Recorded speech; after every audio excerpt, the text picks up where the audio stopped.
Yeah, sure. Do you want me to do video? Yeah, you can do video, absolutely. We love Okay, video. because everybody knows who I am, so I put my face on this project because we're serious about it and we want to do a good, legitimate project. So, my name is Mason. I've been in business for 11 years. I got involved in crypto in the early stages when Bitcoin was $7, and I bought $1,000 of it back then. I had to sell it when it wasn't that much, just due to life circumstances. And that's actually one of the reasons we're making this coin the way we are, and the way we're making it so that if you have an investment that you like, you can have income that if you need to use without having to sell tokens you think are going to do really well. And so that's kind of how we came into this. Nobody was doing this in a way I thought should be done. Everybody was kind of doing it in a way that I think a lot of times great ideas are stunted by individual greed. So I think, I'm not trying to say anything negative about people, but I think that some really good ideas are left on the table because of that. And so that's why we came up with HedgePay. It started with me and Ed. We were talking, we were consulting on a previous project. I noticed he was a really good stand-up moral individual, and I am big on that. I'm big on trust. He was a very trustworthy person. We've played hot potato with thousands of dollars before. Transparency here. So yeah, we feel yeah. And that's important, especially in this space when there's so many people that are just scamming, and so many people that are illegitimate, and they big up a lot of hype and then they just pull out, what I mean, or things get tough and they give up versus staying the course and pushing through, because it's very rarely that hard work isn't rewarded. At least in my experience, my anecdotal experience, that seems to be the case. So Ed and I got talking, and then we got hooked up with this really impressive developer that we put under NDA and non-compete, and that helps keep him with us and helps keeps him secure. It's a security level thing for us, and this developer is brilliant. I mean, our contract is 65 different smart contracts, and that's probably, I think it's the largest in BSC right now, because most contracts are I think are at most three. So we used a modular architecture. So it's like a machine with a lot of different gears. So if there's an issue with one of the gears, we can quickly replace it without the whole machine breaking down. And that adds an extra layer of security for us, and improves the way we run our system and automates a lot of the other things that would normally need to be done manually. So we got involved with that. We've been working on it for it was in the conceptual stage about a year ago now. And then we have been working on it for about 8-9 months at this point. So we wanted everything when we launched. We wanted to really be a utility token. And so on our launch date, we had our IDO services ready to go. We had our auditing and our staking as a service ready to go, and liquidity locking service ready to go. And that is going to be an ecosystem that we use to support the returns for holders, so that they can get a passive income, whether volume is high or volume is low, big buys, big sells, people will still be getting that passive income. And that's how we design the system. So essentially our system rewards people that buy and hold. And the earlier you get into buy and hold, the better, because it's not only are you going to be getting passive income, but you also get to speculate on the price of the token. That being said, it wasn't designed to reward people who speculate on the price of the token. But that's how we got started on it. I was really looking for a token that I could just buy and hold and bring income in. That way, if I had a new project I wanted to invest in, or I needed to pay bills or something like that, I could use the passive income that you get from that token. And then you could essentially keep that investment in a token that you thought was solid and would have a lot to offer. And so that's how we came up with HedgePay. Awesome. That's great. I love it. Yeah. We love passive income here.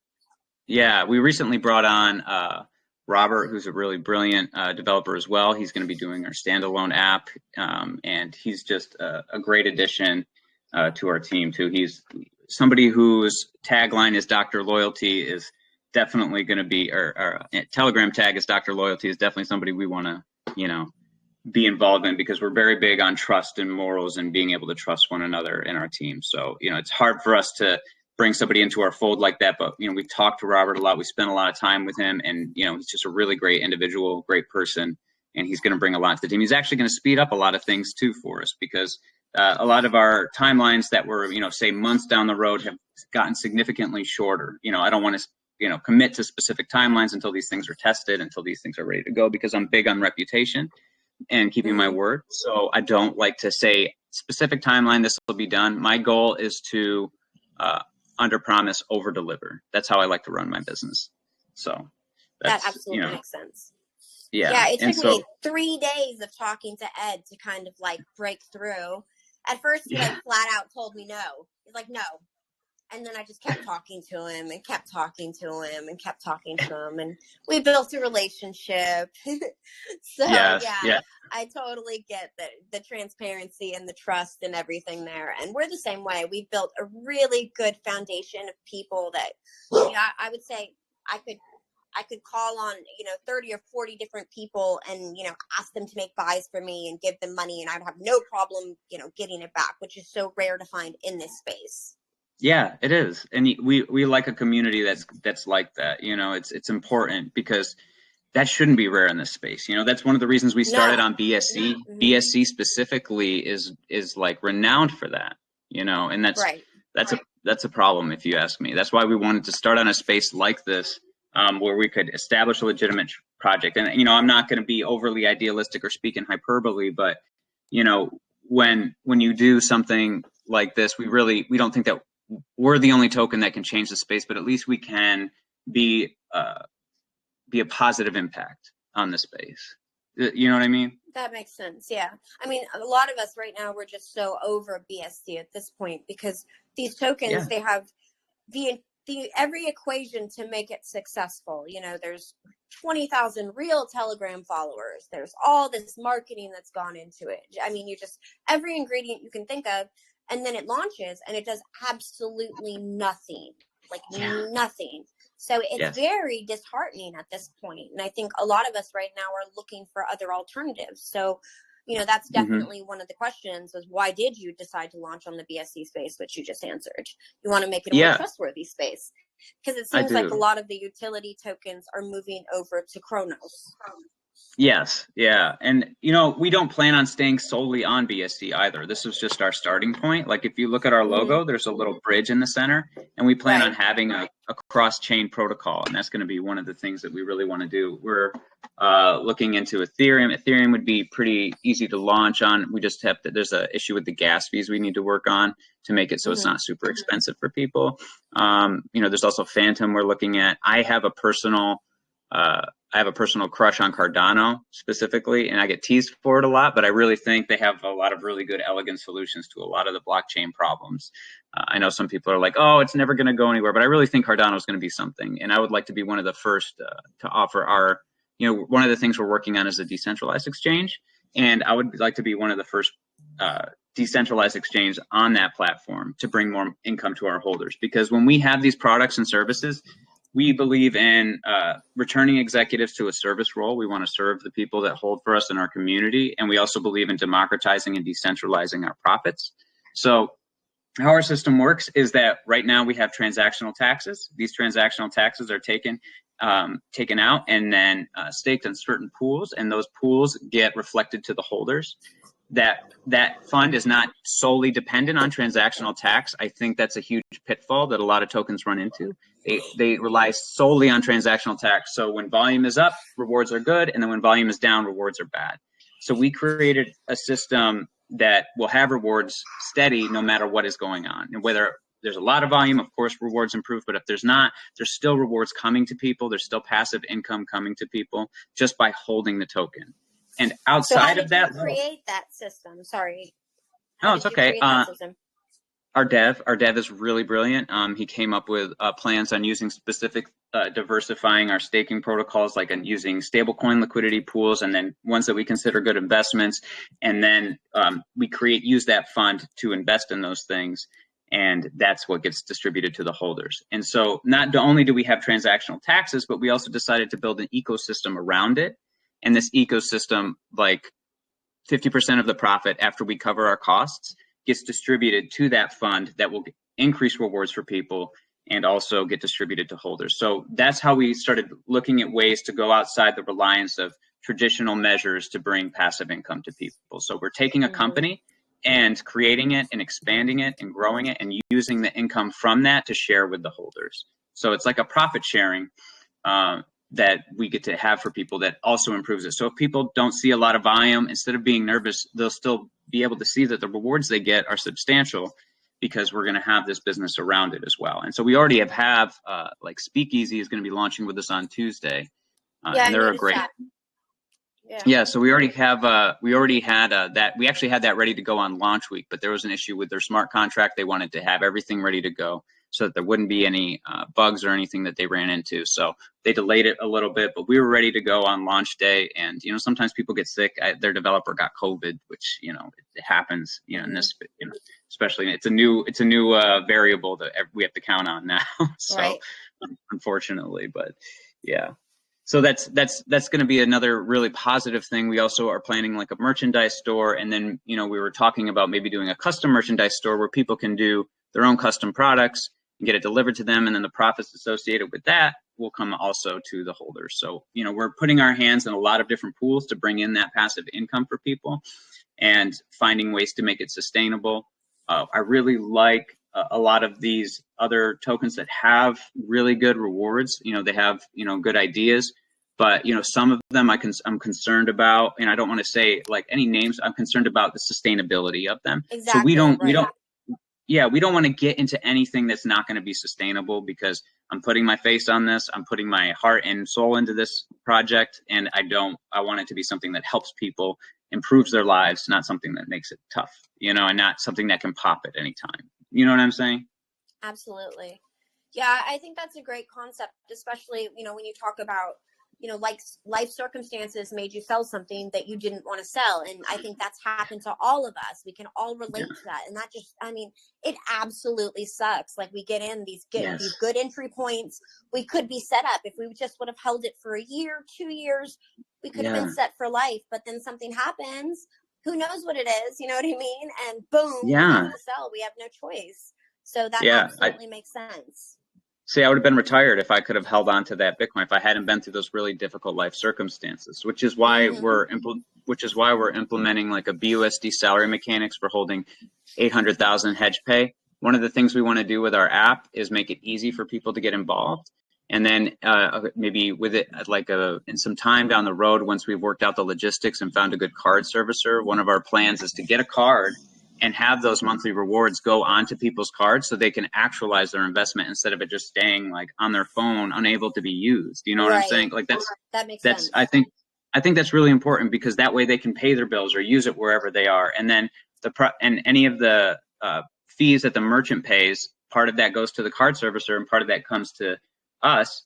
And then those fees will also 50% of that, as my understanding is of it now. I'm not, that's what I understand as now, but any fees that we get in general, any profits that we make in general, always goes to holders. That's like 50% of everything that we make will go to holders after we cover our costs, of course, because there's going to be a lot of overhead. There's going to be a lot of servers and people we have to pay and salespeople and things like that, and commission structures. And so that's another, but after that comes out, it goes to that HedgeFi fund that we used to invest and give those to holders. So we really want to make an ecosystem that's really dependable and resistant to market volatilities in order to help keep people, you know, steady in an income.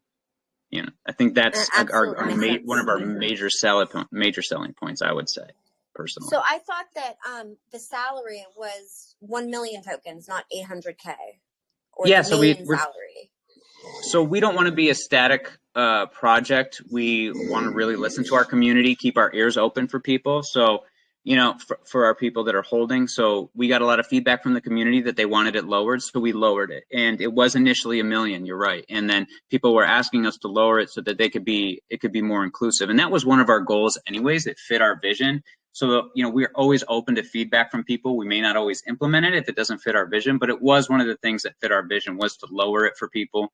And so we decided that, hey, we can lower it. And that's something we're aggressively going to be lowering in the future, especially as our market cap is bumping up and, you know, improving. It becomes more and more exclusive.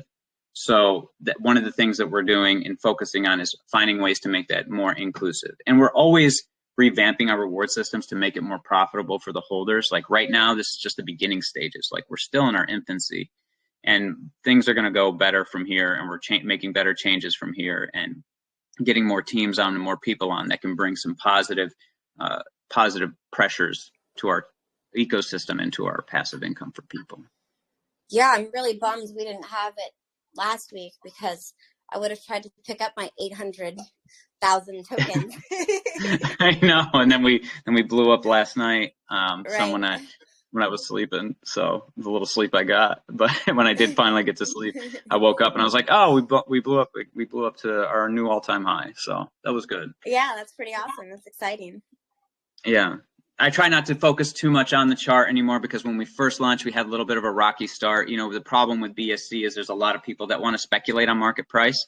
And I'm not used to, I would say, having to talk to a lot of people that like are, I don't know a better word for it other than like jeeters. And yeah. I know it's not like the most professional word, but it's, I'm not used to having to like console people like that in a business aspect. Usually when you run a business, you're more like responding to shareholders about things, and it's a long period of time. You're not available 24/7 to people. And so I'm finding ways to be more available and to have more of our team available to people, and really help calm people down and let people know, hey, I know it's a rocky start, but don't worry, we're not going anywhere. I don't care what that chart says. I've put so much of my life into this. It's not, this is going to be successful no matter what I have to do, no matter what I have to do, I'm going to push this thing through. And we're going to we have a great team for that. People that are very dedicated, people that are very impressive. And Ed never sleeps. Like every time he says goodnight, I'll say, all right, good night, bro. And cause he's like in a different time zone. Oh, and then yeah, I noticed that as well.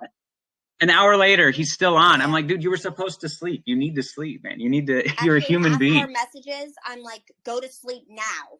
I'm like, go to sleep. Go to sleep. Good night. Sweet dreams. Go to sleep. I know. And he just doesn't stop working, that guy. He's just a really hard worker. He's great for that. And now that we have Robert on board too, Robert's a really good hard worker too. And our dev is, very strong.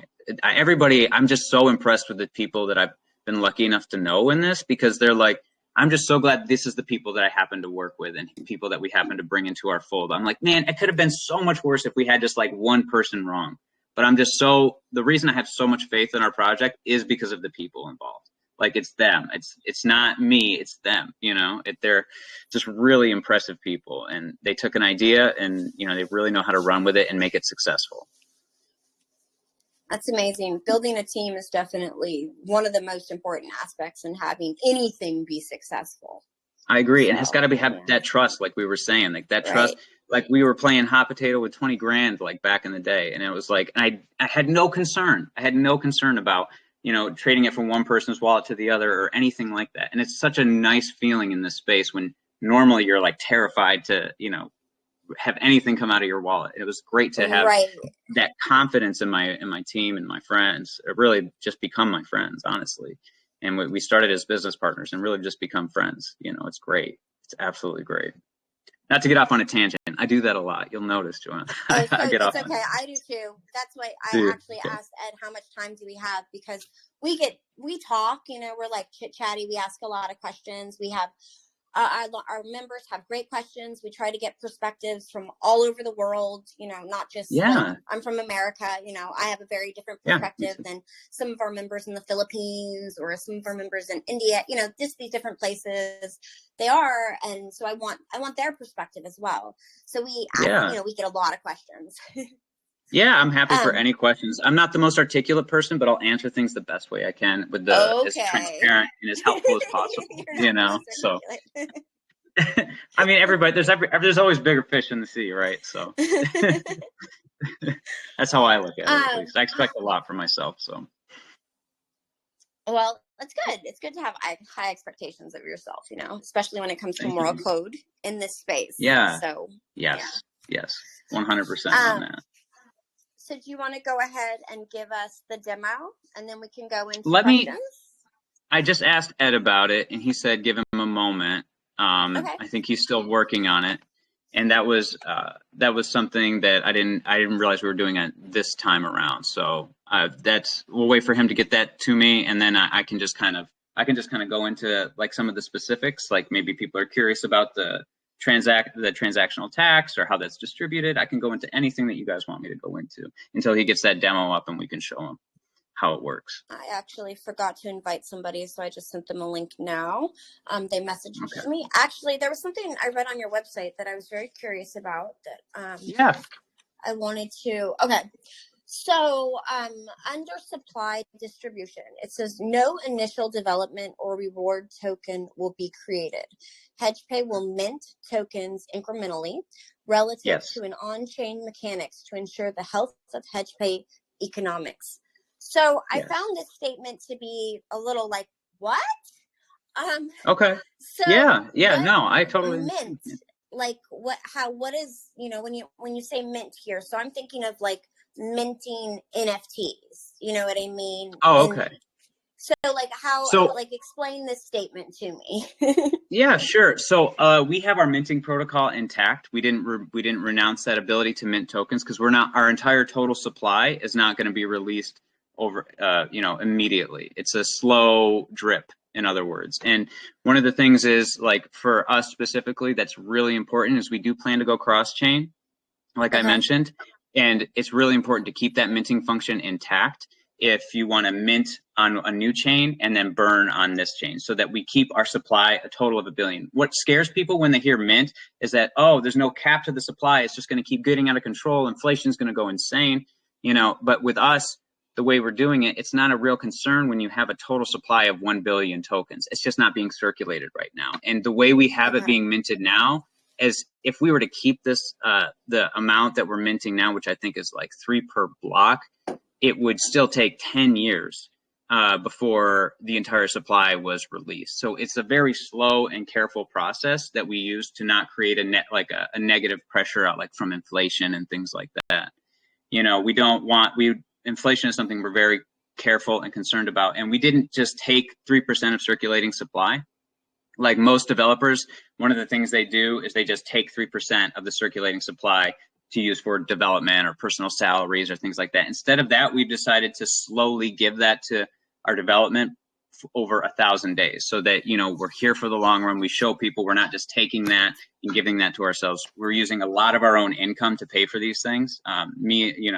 It's because we believe in it, and that's another reason that we have it. So the mint function is done very carefully to not cause any inflation with people. I know it can be scary for people, but if you have a max supply and it's important for your cross-chain protocol, I think it's important that we keep it. And it also helps our stakers, the people that want to stake on our protocol and get up to that 800,000. It helps give them some too, without causing any inflation. But inflation will eventually stop once our full supply is out. But again, if we're not going to keep it at 3 HedgePay, 3 per block right now, it's going to slowly whittle down and slowly decrease, and that will actually slow it down. So it'll probably end up taking more than 10 years for a full supply to come out. That's our expectation. But right now, if we left it as it is, it would still take about 10 years for 1 billion tokens to be minted. I think right now we're at 71 million. I think we launched with 69 million, I believe. It was about 69 million. So that's why we have our mint function intact, and that's what that sentence is trying to convey in a very quick, short way. You know what I mean? But it's a complicated thing, and our project itself is very complicated. We've had difficulty we've had difficulty kind of explaining the elevator pitch. That's, one of our obstacles is trying to simplifying this, and we just kind of we don't want to confuse people, but it's a complicated system. It's right. That's why there's 65 smart contracts. Exactly. That's what I'm saying. 65 contracts. That's definitely complicated. Yes. Yeah, it is. So that's why we try to it kind of talks. I'm not trying to ever try to talk above somebody. I don't ever assume, it's just hard to communicate something that's so complicated sometimes. So that's why that sentence is a little bit, I was hoping it would convey more, but maybe it didn't. I need to reword. I actually reworded the whole website last night, and then I lost my work because I had WordPad open and it didn't save it. And I was like, oh, goodness. I think where the confusion comes in is now with minting, they're using minting in NFTs. So I think that's kind of where the confusion comes in. People identify mint with NFTs, not necessarily with tokens. Yeah, because most tokens have their total supply out at launch, most of them, because people heard minting and it's a big scare factor for a lot of people. So a lot of people abandoned minting, but I think it's there for a reason. It has a purpose, and to leave that purpose on the table. When we're putting ourselves out there, we're putting our faces out there. We have a lot of ways to, encourage trust in people. Transparent and keeping up a reputation is important, and that way we can have things like that, and our community trusts us because they say, hey, these people are here for us. They're not just a quick cash grab, essentially. I think it's refreshing that you're even talking about like 10 years down the road. You know what I mean? Like, yeah. Usually it's like 2 weeks down the road, or I know. Crypto space. Maybe we'll do this, or maybe we'll do that. You know what I mean? It's just so abstract. Yeah.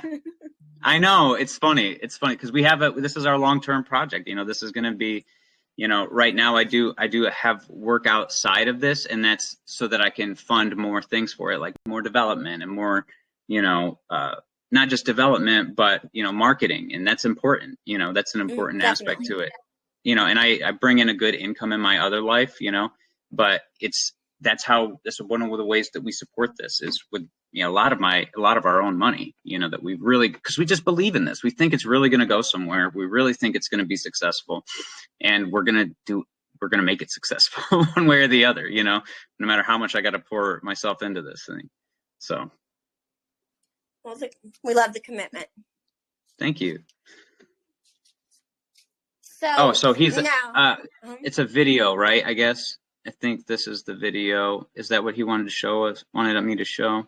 Let me double check here. I was hoping it was a video with a little card and everything. Yeah, I think it is. He just sent me a video. Yeah. Okay. Okay. Right.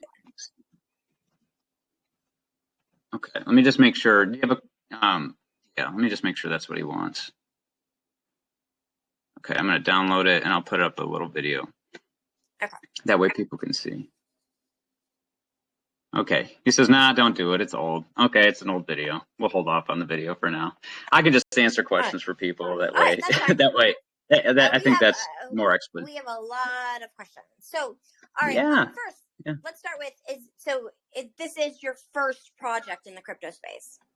So I've consulted on a previous project with Ed, but this is the first one that I'm putting my name behind and actually, doing, and actually being the CEO of. So, but, CEO it's whatever, I really want to be a servant to the people that, hold our token. I, don't think of it in the traditional hierarchical structure or the tyrannical structure that a lot of us are familiar with our personal workplaces, so right.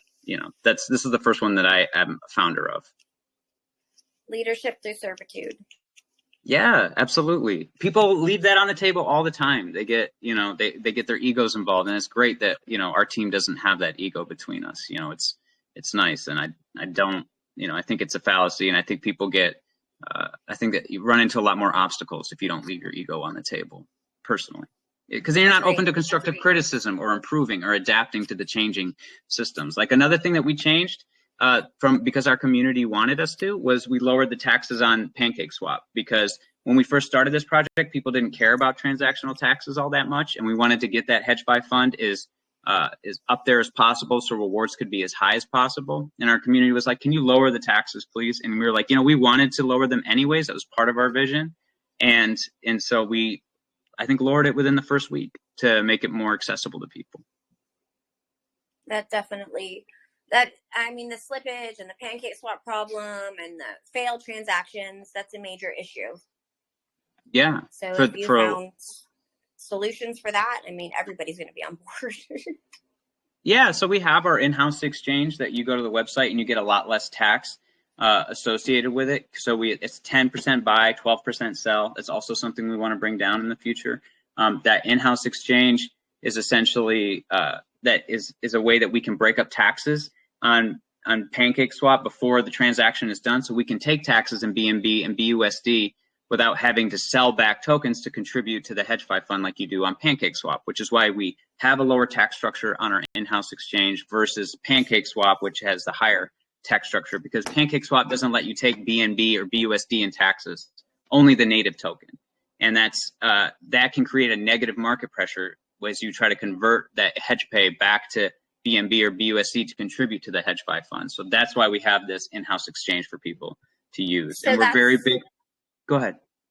that's part of why it makes it take so long too then, right? I mean, why there's so many failed transactions, because if the price is constantly changing, then you have to constantly change the slippage. Yeah, and so slippage is a problem with Pancake Swap, in general, not just our token. We have an auto slippage button on our in-house exchange to make it a lot smoother and easier, and when we release our DEX, that auto slippage is going to be there as well, so that people will be able to, not have to constantly change the slippage from one thing to the next, associated with, the gas fees that BSC might have if they're getting congested, so it's one of the solutions that we have. And another thing that we've heard from our community is they want their wallet. They hate having to reconnect their wallet to our website, but that is like one of the things. Like one of our 3 main tenets is like security, and people don't realize like keeping your wallet connected to a website is dangerous. Like if there's a compromise on that website, you could lose all your funds. And so we have a consistent reconnect. And so if you continually, we don't want to keep people's wallets connected to the website. They have to reconnect, and that's a security issue. People don't realize that, So I disconnect myself from Pancake Swap anytime I do a swap, because you don't want to stay connected in case they have some sort of security flaw and lose all your funds, Yeah, so I've had that happen to me. Have you really? Yeah, I've had my wallets hacked twice now. Oh my goodness. Yeah, that's why we're big on security. That's why I know people want us to stay connected to the website, but it's just a security thing I don't think really fits our vision to get rid of. It's important, we don't want to have anyone lose money because of that. I love that feature. Sometimes it's hard to disconnect. Sometimes it's kind of confusing. I'll be like, did I disconnect or did I not disconnect? And then I'll be worried about it. Like, what if my daughter picks up my iPad and we go to Starbucks or something like that, and we're on like an open Wi-Fi system, and there happens to be somebody there that, is, I mean, I'm not a technical person, somebody that can steal that type of information, then boom, my wallet's gone. So it could all those things. Yeah, I do too. That's one of the reasons that we have that, so that it just automatically disconnects for people. I know people don't like it, but it's very important. I like that. It's a safety thing. It's a safety thing. We're big on safety for this. That's important. So, now making things more accessible and having a card where we can pay our bills and do things like that, you're obviously going to be collecting a lot of data on us. Do you have any plans to use that data or sell that data or anything like that? No, actually, we don't want to collect. The problem with the card servicer is that there might be a data collection on the card servicer side, but we personally aren't going to be using anybody's data for things like that. We're very, big on. That's why one of the reasons we've been thinking about allowing like an NFT system where people can mint an NFT and get rewards in a token that they prefer if they don't want to use BUSD, for instance, if they wanted to get Monero in their salary. That's something that's on our whiteboard that I don't want to commit to yet, but it's something that we've considered. Or maybe just allowing that, having our community vote on a token that they want to receive it in. So if somebody wants to get it in Monero or Zcash and have it in something that's a little bit more anonymous than like, BUSD and, monitoring of these transactions, is something that we're definitely open to and been considering. And we have no intention of selling anybody's data or anything like that. We don't want to do that. So that's a relief, definitely. Yes. We have somebody with their hand up, so I want to go ahead and unmute him. So give me 1 second. Yeah, take your time. All right. Hey, Osama, you have a question? I unmuted you. You can. Hi, how are you, Joanna? I'm good. How are you? I miss you so much. How are you, Mason? I'm good, Osama. How are you, buddy? I'm great, bro. Bro, I have a question. Yeah, what's up? Many projects lately on BSC chain, it's doing not well lately. And they has the minting protocol. They has marketing. Do you have something special in your project? Yeah, I feel like there's not a lot of. Was that the end of your question? I'm sorry, I didn't mean to interrupt you if you were still talking. Okay, I told you projects lately on PSC's chain become a shit. Even they are has a marketing and an implementing, and they has everything. But when at launch, it's going to down. I don't know why. Yep. Do you have something special in your project? Something special that's different than these other tokens? I would definitely say you so. You are not following the same technique of the other projects.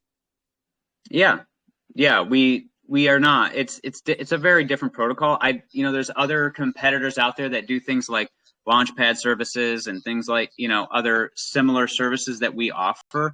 What I think makes us different is that we're not completely reliant on transactional volume to get passive income to people. I think that's important. I think that's something that's different. We're also not planning on staying on just one chain. We want this protocol to be on multiple chains, and something that, other people can use a bridging protocol with. And we also think that the ecosystem that we built and the way that we use our transactional tax to bring rewards is unique in that sense as well, because it's not just relying on that transactional volume. It's not just relying on that. So if you just buy and you hold, you make money from that. And I think it's a different path for us, because we have a lot more coming in. And so, like most launch pads, they don't share their profits with their holders. It's not something that they do. And sometimes they'll do reflections for a specific thing, but every piece of our profit gets shared with the people that hold with us. It's a profit sharing, decentralizing of profits, and a democratizing of profits, in my opinion. So I think that's one of the things that makes us significantly different. And I also think that our reputation will hopefully make us different as well. And a lot of good projects do poorly sometimes, and that's one of the biggest obstacles with launching on BSC, is that you can have a great idea, you can have a great plan and do everything, execute it perfectly, and it not turn out well, which is why we started on BSC, because we want to lend some, legitimacy to this space as much as we can, improve it. And, I think it was a good starting point for us, even though it's going to be a little bit rockier than, say, if we launched on Ethereum initially. So yeah, I think that's some of the things that makes us different, is the way we structured our system for holders to benefit the maximum amount of way they can, and for us to listen to our community as much as possible, and making people like myself be more of a servant than some leader who just makes random decisions based on power whims and egotistical choices. Does that answer your question, bud? That's clear, bro. Thank you. Yeah. Thank you for your question, man. I appreciate you. And 65 contracts. Yeah. We've put a lot of effort into this. One of the things with us working so hard before launch is sometimes when you have your nose to the grindstone, you get you miss some of the rapid changes in the crypto space. And especially because overnight things change and the mood changes, atmospheres change. We talk about that all the time. It's like a day is like a year in any other space. They talk about technology being fast. Crypto is like the speed of light. It is. It's hard to keep up with. And so that's one of the things that we've noticed as well, is like, that's why we made those changes in our launch week, even though we had planned on doing it later, because that's why we listened to our community and changed the tax structure and lowered the taxes significantly, because we, hey, we need to adjust, we need to adapt, because these are, new obstacles that are coming along, something that we missed. Because you get a lot of feedback when you're about to launch a token, and a lot of people, some people will say this, some people will say that, and it's hard to know which to apply and which to not apply. And so once we launched, we said, it's a little bit rocky, so let's go ahead and make some changes to it and adapt to the new changes in the crypto space that are coming along. So I think we all want to know, what type of salary can we expect, or can you estimate, when we get up to our 800,000 tokens? Right now, it's right now. See, it's changed a lot because we had a lot of volume, so it's difficult. So when we were at the bottom of our chart and there was little volume, it was still like about $100 a month for, I want to say, for about 800,000 tokens, and that was something that we had set up. We wanted it to be at least like $100 a month for that investment, because over about a year and a half, you would earn your investment back. But now that we've had more volume, obviously that improves. And, it's a very difficult thing. We're working on making it so that we have like a specific, guideline on about how much it would be. But at the very bottom, it was about $100 a month. And the staking was actually more profitable at the bottom as well. So because that was more like, I want to say like almost 1,000 if you had the same amount in the staking protocol. Because I bought 1.5 million at launch with my own money because I didn't want to take a whitelist spot, and I didn't buy enough during the pre-sale. So I bought 1.5, or I think 1.4, and then the staking brought it up to 1.5. And so I didn't want to take, and I wanted to be open and transparent. I didn't want to take somebody's whitelist spot. I didn't want to, just change the system to benefit myself. So I used my own money to buy 1.5 million at launch. And I think I was making about $30 a day at the bottom of the barrel. So, obviously the APR is going to be variable. We can't guarantee specific APRs, unfortunately. At this stage, we're working on revamping the reward system to make it more stable and consistent so people can get an idea of what they're going to be getting each month. But at this current stage, it's very difficult because there's so many variabilities to account for. Does that answer your question, Joanna? Yeah, a few months down the road, we'll have a better idea. Yes, absolutely. And we're actually working really hard on revamping the reward system. We think there's better ways to do it than we're doing it, and to reward people who hold the token and don't sell, because the staking was so profitable when it was even at its lowest that a lot of people were like, well, I'm just going to keep, I'm going to take these rewards and I'm going to cash them out. And that was like, okay, so maybe we need to do like a time lock and reward people for holding versus, just cashing out.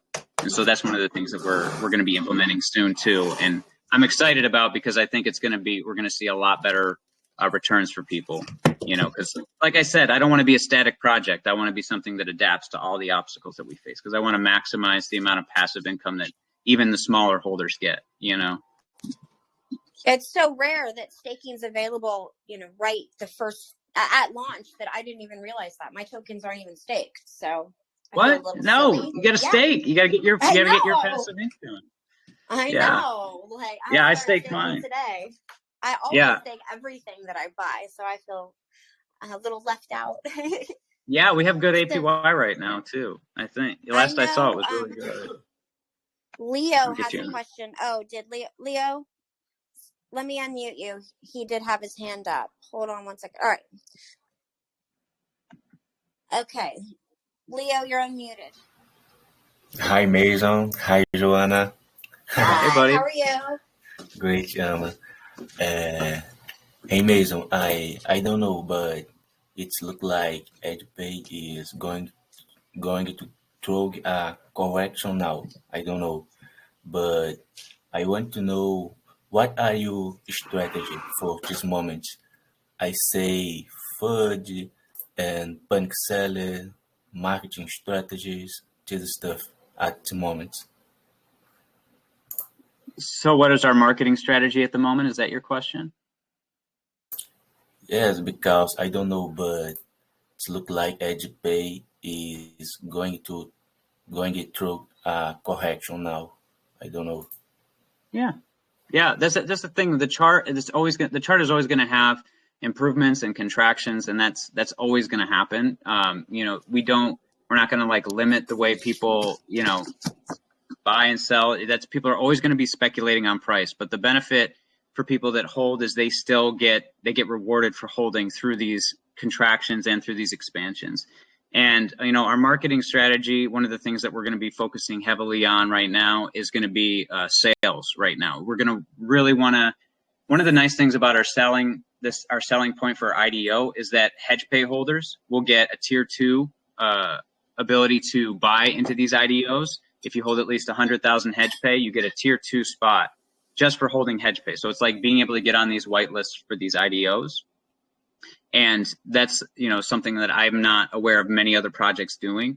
So that when we have more projects come into our fold and come into their ecosystem, not only will holders get a portion of the profits that we make from that, but they'll also get a chance to take part in these IDOs and before it goes public. And that's, I think, is another real big benefit. That's one of our marketing strategies. And the nice thing about also having these projects come in is that these projects often have communities, and these communities get melded together. So you have the exposure from their community that they come in with, and then our community gets to hear about this project. So it's a mutually beneficial partnership. And so that's one of the things that we're going to be focusing on heavily over the next couple of weeks, is getting more projects into our IDO. We also already have a bunch that we've talked to and lining up and finalizing details. And that's also going to be a way that we generate more holders. And you're going to have people holding HedgePay just to get in on some of these IDOs. And especially with the app that we're coming out with, we're going to have, that's going to be one of our biggest marketing strategies, is the app, because my goal is to simplify the process so well that, anyone from like I don't want to say a 4-year-old, because 4-year-olds are like smarter than us nowadays, but maybe like my grandmother could invest in HedgePay, start making income on a monthly basis. Obviously, you can pull out earlier than a month on a scheduled prorated fee that goes back to the HedgeFi fund mechanism. We don't shave anything off that. But we wanted to make it so if people needed money before a month, they could get it. So we have that mechanism, but I want to make it easy enough with the app that my grandmother could just put in her credit card, buy HedgePay, hold it, and start getting rewards. And it would just take her to the next step, because I work with a lot of really intelligent people that are experts in their field that want to get involved in crypto, but it's a very high bar learning curve. And I think once you get into there's a major disconnect. And the problem with really intelligent people is they don't like feeling dumb. It doesn't make them feel good, especially when they're trying to invest in something. They want to feel smart and want to feel smart about their decisions. So if we simplify this process and dumb it down, and we open ourselves up to a whole new class of investors, a whole new level of people, and these are the type of investors that don't even know the word cheating. So, they don't even know what cheating is. These are people that buy and hold and just hold because they like, and then when they get passive income from it. Yeah, exactly. And then when we open it up to people like that, that's going to bring us a whole new floor. Yeah. Right. It's going to bring us a whole new floor, and that's part of our marketing strategy. And now that we have Robert on board, that is going to go so much quicker than it was initially going to go. It was going to be I was thinking like Q3 that app was going to come out. It's gotten so much closer now. So much closer with Robert on board. He is an expert, man. He is just really top of his field, deep roots in the crypto community, and a lot of really good holders and a lot of good people that he's involved with. So he really brings a lot to the table with us, and I'm so glad we have him on board. We're very lucky to have him. So he's going to speed up a lot of processes for us, and he has got a lot of great feedback that we can implement and improve our marketing strategies as well. So yeah, that's our marketing strategy currently. We're going to go through contractions. We're going to go through expansions. Things are going to go up 200% sometimes. Things are going to go down. It's part of it, and that's part of the crypto community. I've learned to try to detach myself so much. There's going to be people that want to speculate on the price of the token. We have this system designed so that those people will have difficulty making, maybe not difficulty, but it's going to take talent and luck to really speculate on the price of this token and do better than somebody who holds, in my opinion. So we have the system designed to reward holders through this space. Through these contractions. We want that stability through the, market volatility, I hope that answers your question, buddy. Okay. It's like thank you. And yeah. Sorry, Leo. I just have another question. Yeah, what's up? Do you have a long hair, bro? Yeah, I do. Look at it. It's a man bun. My wife likes it. My wife likes it. So I grown it out during COVID, the initial COVID, and she's like, don't cut that hair. And I'm like, my wife is a lot prettier than me. So I was like, hey, if that's what you want, girl, you get what you want. You make my life so easy. So yeah, I do have long hair. It comes down to like right about life. That's 100% true. And she makes my life super easy and fun. She's a great human being. So yeah, she wants the long hair, she'll get it. Cool. I like that. Thanks, man. Thank you, bro. Thank you, bro. Thank you, man. Thanks for the good question, man. Great question. We're involved with another project, and the dev, he has a man bun, and we're always like, oh yeah, well, this project's going to be successful because of your man bun, but he doesn't get the joke at all because he speaks French. So it's just kind of like, It's just like It goes an over. ongoing joke in the community that he just totally doesn't get, but we laugh about it. Yeah. So I feel like, with what you're talking about, it's like when Kathy Woods kind of like was like, Bitcoin is, where you should go. Ethereum is where you should go. And then you have these like, these hedge fund investors that are like, wait a second, maybe cryptocurrency isn't for money laundering and drug dealers and things like that. It like brought legitimacy. And now all of a sudden, it's being mainstream, like adapted by Visa and PayPal and, Cash App, everything you can think of. There's, ATMs in Walmart. So that's an awesome strategy. And I know someone else has their hand up too. I don't mean to cut you off, but Professor, I don't want to ignore you. So let me go ahead and unmute you. Hi, Professor. How are you? Hey, I'm good. How you doing? Hey, Mason. How you doing? Hey, buddy. Hey, it's good to see you again.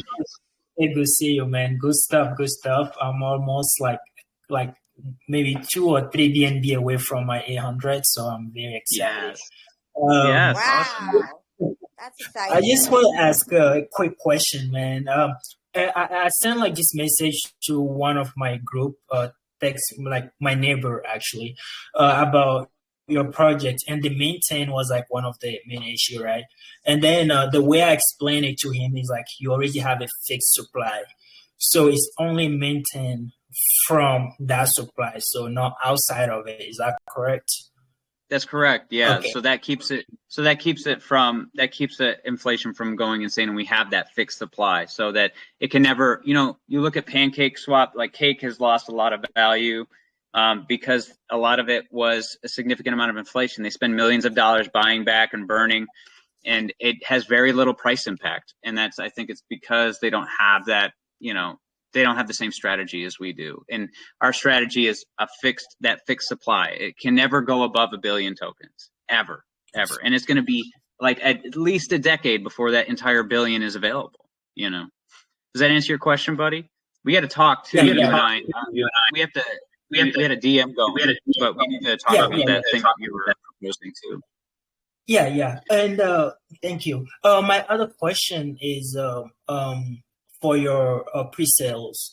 So will you have like any like percentage on allocations on like how much people should hold to be able to participate in the every pre-sale, or each pre-sale we have like our own detail? Also about the pre-sale, like what are you like implementing to do something different, like compared to pink sale, DXL, and all that stuff? Like, what are you going to do to become like direct so how are you going to win people over them? Thank you. Yeah, that's a great question. So that was actually as far as the question. Oh, good. Get both of them at once. So that's a great question. Right now we have it set as 100,000 for HedgePay holders to be involved. We haven't talked about changing that for different projects yet. Obviously, as the market cap goes up or down, we're planning on making it so that it's a reasonable and inclusive for everybody as much as we possibly can, so that our holders can benefit the best way they can. Right now it's at 100,000. We haven't changed that yet. And that's kind of where we plan on keeping it for now. If it gets too exclusive because the price goes up too much, then we'll adjust that to be more inclusive for the rest of our holders. But luckily, the people that are in the earliest will be able to get the most benefit, obviously, not just from the passive rewards, but also from being able to have gotten it in at such an early price. But, so we don't want to exclude those people out at all, and we want to make sure that we're rewarding them, but we also want to be inclusive for new investors as well. So that's something that we're always going to be looking at, always be monitoring, and also be getting feedback from the community on as well. As far as how we compete with Pink Sale and DX Sale, one of the things that we do is we take only BNB currently. If somebody approaches us and wants us to take a portion of their tokens versus just taking it in BNB, that's something we could work out. But I morally have an issue with taking tokens and then say it goes up and then what we're going to dump on their chart. Like, I don't like that. I don't like that people do that. I don't like that that's kind of the reputation that some launch pads may have made for themselves. And I morally have an issue with that because I don't want to hurt a project that launched off our platform at all. at all. So we only take right now, we only take BNB, and that's how we charge. We don't take percentages of their token because we don't want to hurt anybody. And we want to make sure that we can contribute that 50% to our holders, and it's better to do that in BNB so that we can buy HedgePay and, you know, improve the liquidity associated with our HedgeFi fund without creating some sort of negative market pressure for anybody involved. So that's one of the ways we do it. Also, we have a discount going on right now where since we're only taking it in BNB, most of our competitors are at like 8% of the cost, where our typical price line is like 7% of BNB raised. I think our closest competitor is 8%. So we're still undercutting the market significantly. But for like the first couple projects that come on, it's lowered to like 5%.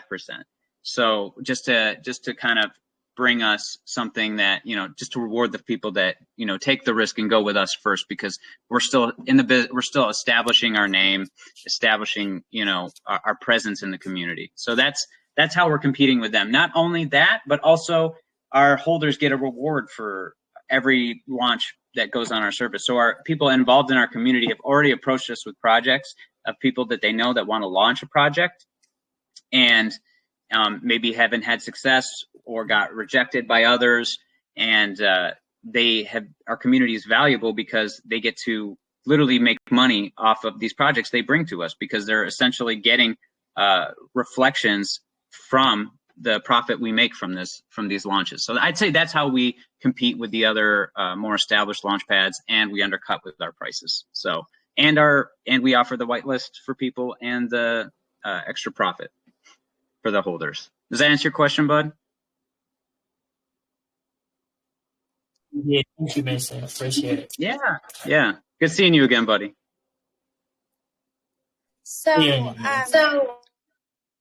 problem that we found with a lot of launch pads is they don't release I'm not talking about vested tokens. They don't release our tokens in time. We've staked. Now, Marcel and I have staked on so many launch pads. We're talking like 5 or 6 different launch pads. And it's expensive to stake. We're talking, you know, some of them are $15,000, $20,000 to stake to get a tier 1. And your allocation is very small. And we could have done extremely well if they would have released our tokens, but not one single time were our tokens released in time for us to make a profit. Oh my goodness. That's wild. Yeah. Yeah. So do you see that being any type of an issue?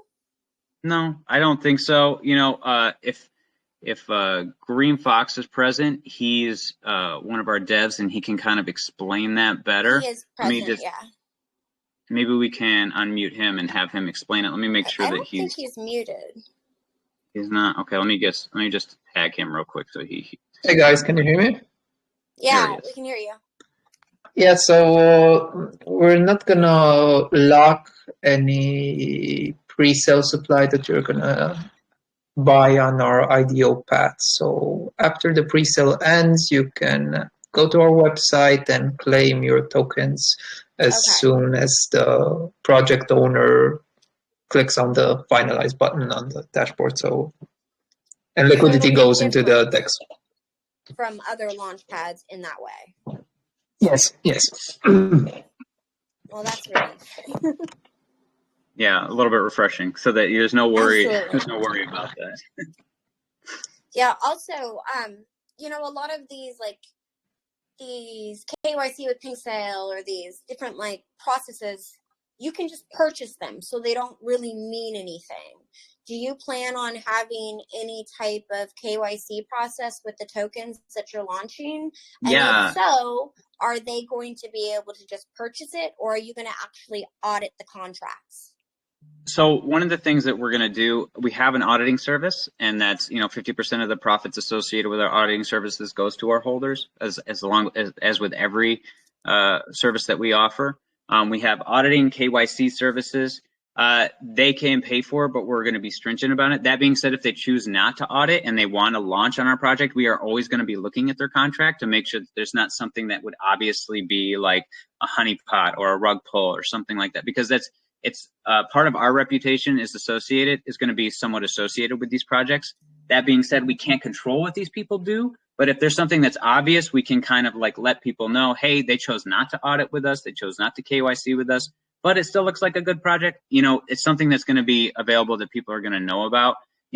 Pink Sale was pretty aggressive, I know they get a bad rap, but they were pretty aggressive with our KYC.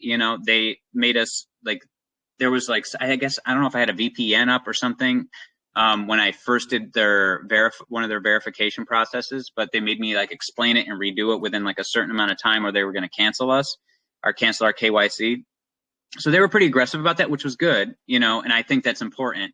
And we plan on going, as far as we can with KYC to make sure that people's identities are known to us, at least to us, if they don't plan on doing it to the community, if they're going to get our KYC badge. And we're using a service in order to check the IDs that they have, ensure that they're genuine and real and that they're genuine people. So yeah, that is a service we're going to offer. And we also want our community to know whether or not they chose to do that service. But I would have difficulty going forward with a service, that doesn't want a KYC. It would have to be something like severely, I don't know. I don't want to make a promise and, commit, but that is going to be something that our community knows about. If they chose not to KYC, chose not to audit with us, and we would still be looking at their contract anyways, just to make sure that it's not an obvious scam. Does that answer your question? Good. Yeah, it does. Yeah. Now, what about doxing as well? Are you going to take undoxed projects, or are you going to ensure people personally dox with you? At least personally dox with us is the current way we're looking at it. I would prefer to do projects that do dox publicly. I think that's important, because then they put their face behind it. That doesn't always stop people from making poor decisions and doing something bad, but at least it's a barrier. You know what I'm saying? So Definitely. We can't control what other people do once they have their token and it's off of our pre-sale, but I want to take as many precautions as I possibly can and while still making it profitable for our holders. But I always care significantly about our reputation, and I always want to take that into account. So we're always going to be looking at, the obstacles that we can make it to help prevent people from doing something nefarious with their funds. Yeah, there's definitely a difference between somebody being a bad businessman and a straight up scammer as well. So, yes. I mean, yes. It's like what happens afterwards, it's one thing, but as long as they're not, trying to straight up scam or straight up rug. Exactly. If you can protect us from that. I mean, Pink Sale, DX Sale, they don't protect us from that whatsoever. At all. Not at all. No. If you get their KYC badge, they're pretty aggressive in Pink Sale, which is a positive about them. I don't want to say negative things about people. I try to stay as positive, especially since we used their service. But they were aggressive about the KYC, and that's, I didn't care because I'm doxed to everybody anyways. Everybody knows who I am. So, but that was one thing. If you do get their KYC badge, they are relatively aggressive about, but not a lot of people opt for that, and I think I guess some do, but it's definitely something that's important, I think, especially for our platform, especially when we're getting started out. I want people that are going to be doxed, especially with these early protocols. I do not want obvious scams. There's always going to be bad business people. Not everybody should be involved in crypto. Right. That's just the truth. And they can have a great idea. And as we know on BSC, you can have a great idea. It can be looking like it's going to go well, and then it can just not, and that's just, that's a risk that we all take in this space. Look at all the relaunches lately. It's like great ideas, but the timing was just poor. Bad. Yeah. Yeah, it's just bad. So, right now we're seeing a lot of relaunches. Yes. That's a thing a lot of people do, unfortunately. We don't have, we would, that's not something that, we would ever really consider because we've already launched, you know what I mean? But I do know that a lot of people do relaunches because it just did not go well and they didn't time it right, or the timing was just off and the market was bad. It's sad because a lot of these are really good ideas. And so that's why we want to have this, we have a marketing network for people to get involved, so that if they want to use our marketing services, that we can connect them with that to help ensure that their launches are successful and that they're successful after launch as well. So not only are they launching with you, but you're also helping them be successful by setting them up with the proper marketing. Yeah, absolutely. Absolutely. Obviously, there's no guarantees in this space. There's always going to be people that want to speculate on price and dump and whatever, but we also give them the tools that they need. It's our pre-sale was very successful. Our launch went good for a little bit, and we come back up, we come back down. But we're here to stay, and we have tools that we need to continually be successful. Right. You're talking about 10 years down the road. You're here to stay. Yeah. Absolutely. No matter what happens, honestly, I've put too much of myself in this project to not at this point. I think a lot of people, just even the Telegram is so overwhelming for people. You start getting all this negative feedback and people bad mouthing your project, and it can be overwhelming. And some people just can't handle that. I know it's not for everybody. It was tough when the first week for me, because it was a whole new exposure, to be honest with you, of constant feedback, well, when's this, when's that? It's like, look, man, there's no such thing as a token that goes 1,000 times and then doesn't have some sort of contraction with it, or, a token that doubles and doesn't have, people that think it. For long-term utility projects, especially in the BSC space, there's a lot of obstacles and hurdles to overcome, and it's not for everybody. It really isn't, and it's not everybody can handle the mental strain of it. It took a toll on me the first week. I'll be honest with you, it did, and that's that's why I've kind of, I care about our chart, but I try not to focus on it too much, because it's just not healthy. It's not just healthy for me or my personal life, but for everybody, for our holders too. People that are holding, it's like, it's okay. More things are coming. More passive income is coming. We get it. And we want to be kind and gentle to the people. It's tough even for our moderators, because they have to deal with, I feel, they deal with it on a daily basis, an hourly, minutely basis, essentially. But there's always going to be negative people. And a lot of the loudest people are often some of the smallest investors, but those people matter too. They matter too, because it's their money. I get it. It's everybody's taking a gamble in this space, and it's a difficult space to be successful with, Does anybody else have any questions?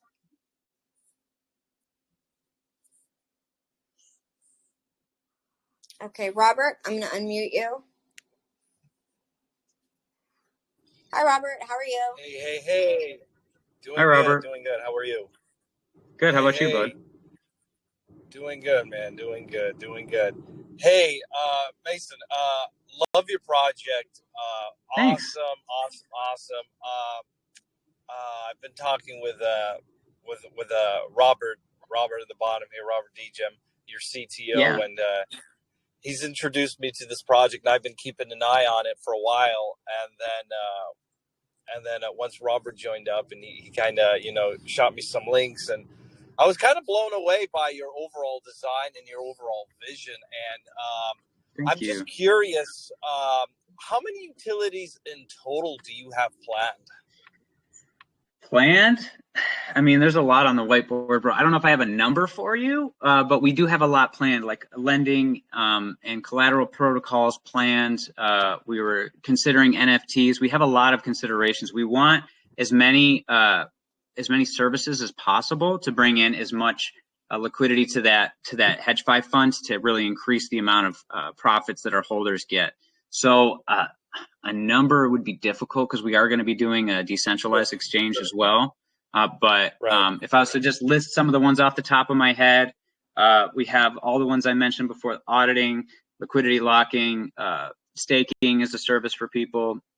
We're going to have that mobile app open, decentralized exchange, cross-chain protocol, collateral lending, leveraging protocol, futures trading, things like that. Those are all things that just the first ones at the top of my head that we have.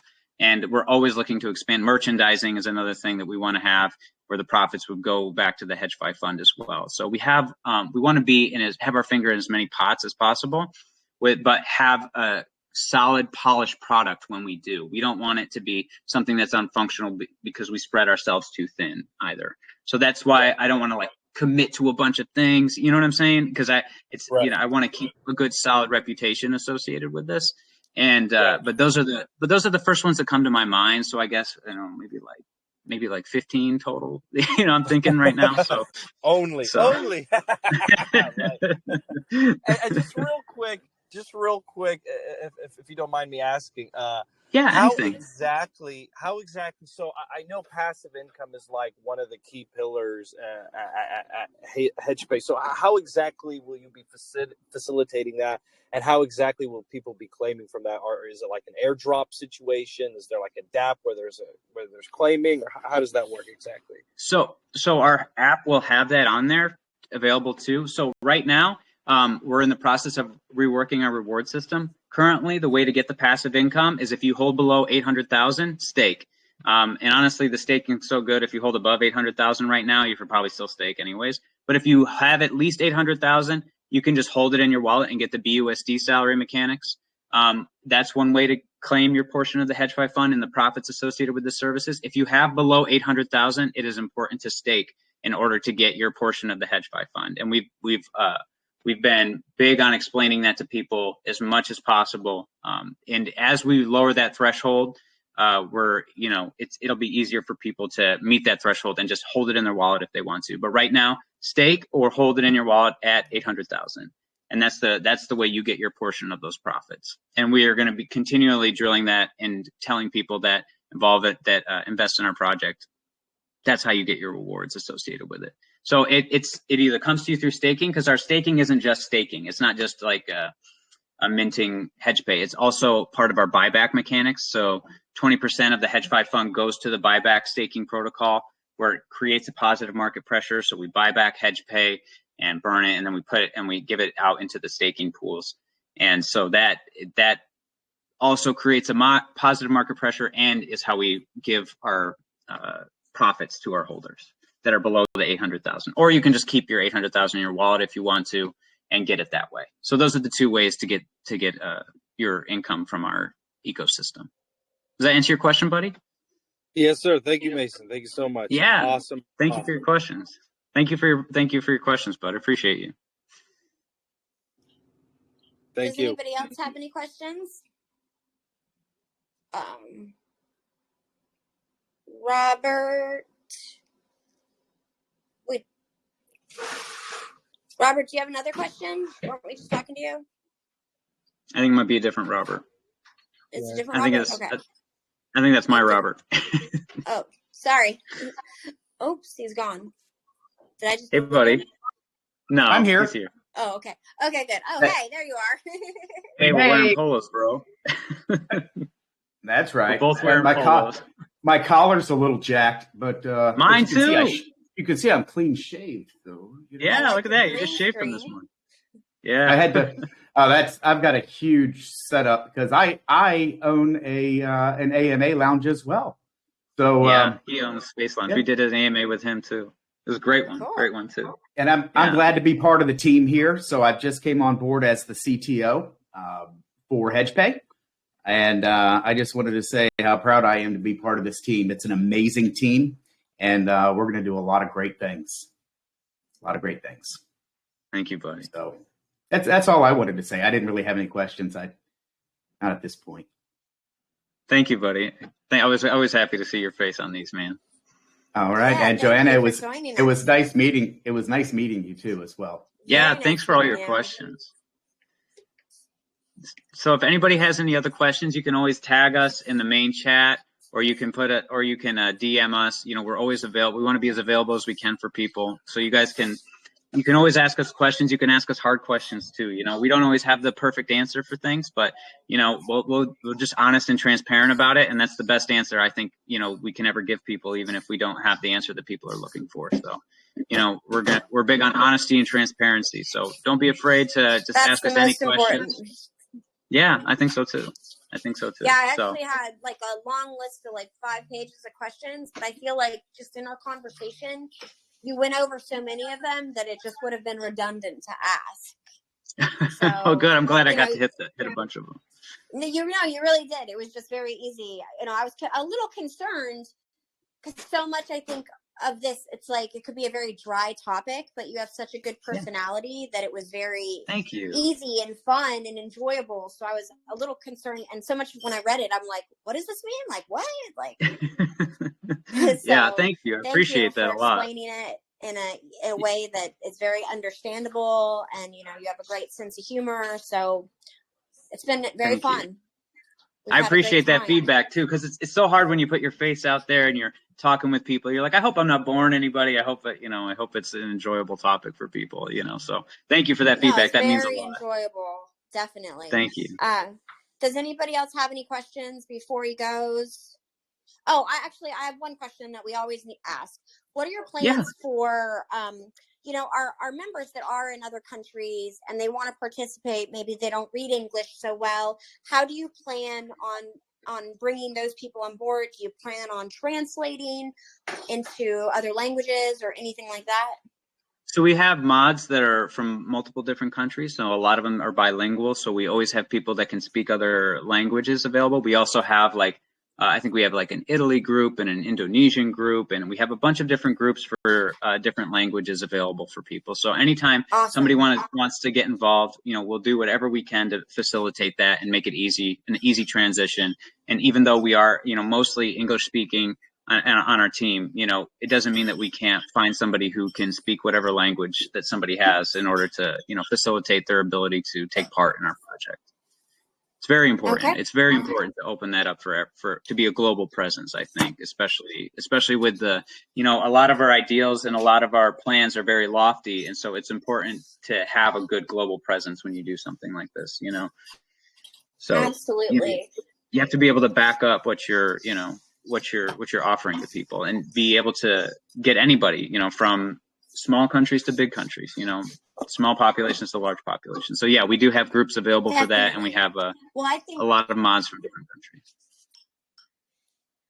The thing with crypto is it evens the playing field for everyone. It doesn't matter what country you're in. If you can get to a computer, you can get an internet connection, you can afford these tokens, and you can change your life. Yeah. So it's really a financial revolution. Yes. So, it's so important to make it available to people in other countries that speak different languages. So that's awesome. I totally agree. I totally agree. Any questions before they head out? Yeah, I have one. Okay. This is Marcel, my partner.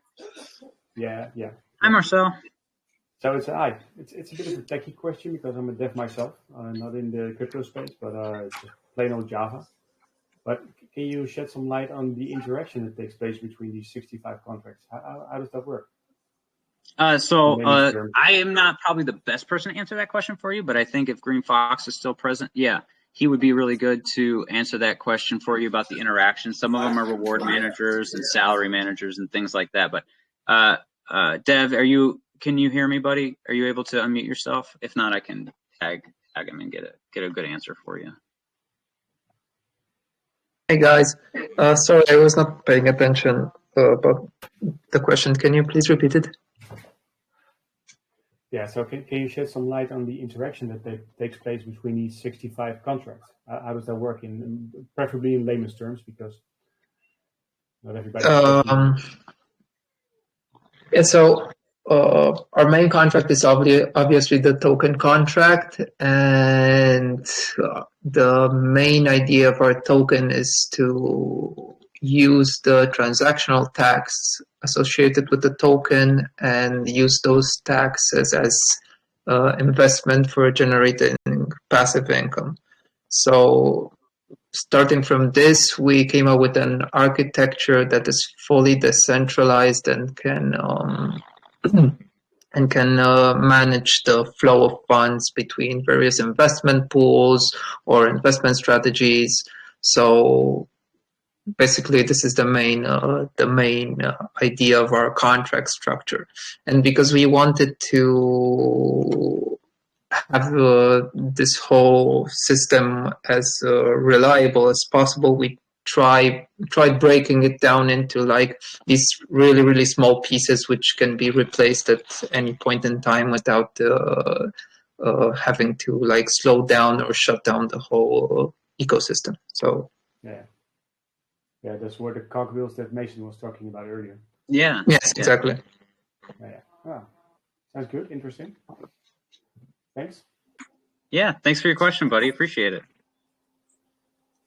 All right. Anybody else?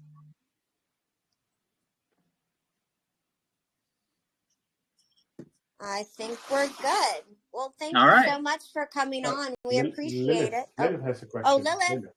Of course. Lilith. I was wondering when Lilith was going to ask. All right. I'm unmuting you, Lilith. She always has great questions, so be ready. Okay. Yeah. All right. Hi, Lilith. How are you? You're unmuted. Can you hear us?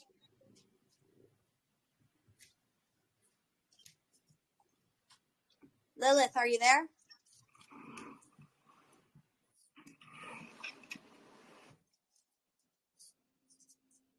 I think we may have lost her. Yeah, we might have lost her.